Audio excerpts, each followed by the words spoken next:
Bonjour à tous, on commence cette revue de presse en France où Florian Thauvin et André-Pierre Gignac font la couverture du quotidien de l'équipe. À la veille de l'entrée en lice de l'équipe de France de football pour les Jeux Olympiques, les deux coéquipiers au Tigre de Monterrey ont évoqué leur bonheur de disputer les Jeux Olympiques et de retrouver le maillot des Bleus. Dans ce groupe France composé des talents de demain, les vieux briscards comptent apporter leur expérience dans le but d'aller chercher la médaille olympique. Hasard du calendrier ou ironie du sort pour les deux hommes, ce sera contre le Mexique que la sélection tricolore débutera la compétition.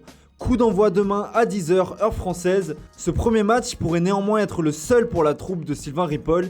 Et oui, car en Angleterre, on s'inquiète grandement de la tenue des Jeux Olympiques. Triple menace, titre de Sun dans son édition du jour. La Covid, la bactérie E. coli et les radiations nucléaires de Fukushima font planer la menace d'une annulation des Jeux Olympiques 2020 alors que la cérémonie d'ouverture a lieu ce vendredi 23 juillet. Toujours dans le doute, écrit de son côté le Daily Express, pendant que le Mirror explique que la Covid pourrait encore arrêter les Jeux Olympiques après l'avoir reporté d'un an.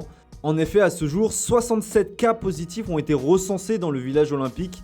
Toshiro Muto, le patron du comité organisateur, a déclaré hier qu'il n'écartait aucune possibilité compte tenu de la situation sanitaire fragile au pays du soleil levant. Un discours qui est néanmoins contradictoire avec celui du CIO qui met la pression pour maintenir les JO.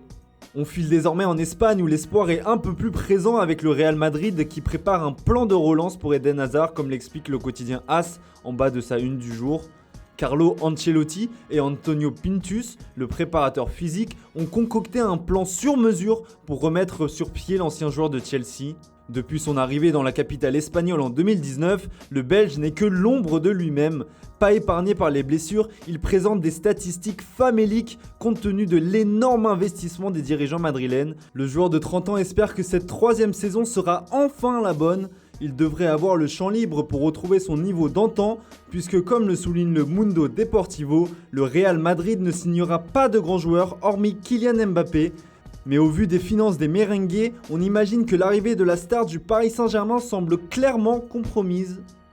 On reste de l'autre côté des Pyrénées où Diego Simeone fait la couverture de Marca et de AS. L'entraîneur de l'Atlético de Madrid a livré un long entretien où il a notamment plaidé pour le retour d'Antoine Griezmann. Le dernier vainqueur du championnat espagnol a également évoqué la mentalité qu'il faut avoir pour évoluer chez les Colchoneros, que le talent seul, lui, ne suffit pas. Diego Simeone en a également profité pour mettre la pression sur le Barça et le Real Madrid pour la saison à venir. Ces derniers sont prévenus, l'Atlético de Madrid est prêt à défendre son titre.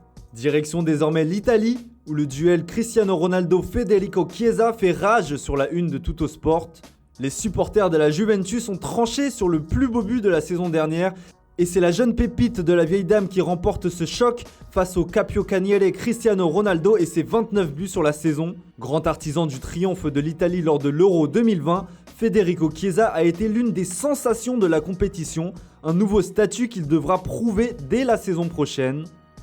On termine ce tour de la presse sportive en Angleterre avec une information mercato. Malgré un début de marché de folie, le Paris Saint-Germain ne compte pas s'arrêter en si bon chemin. Le club de la capitale rêve de Paul Pogba qui sera en fin de contrat avec Manchester United la saison prochaine. Selon nos informations, le champion du monde français ne serait pas contre une aventure en France. Et comme indiqué par le Mirror, le PSG veut se donner les moyens d'atteindre ses rêves. Le Paris Saint-Germain préparerait ainsi une offensive à hauteur de 58 millions d'euros pour s'attacher ses services. Une première offre qui ne devrait certainement pas être la dernière. Et si on tenait le feuilleton de ce mercato estival 2021 ? Voilà, c'est tout pour aujourd'hui. Bonne journée à tous et on se retrouve tout à l'heure pour le traditionnel JT Foot Mercato avec l'excellent Guillaume Vigier.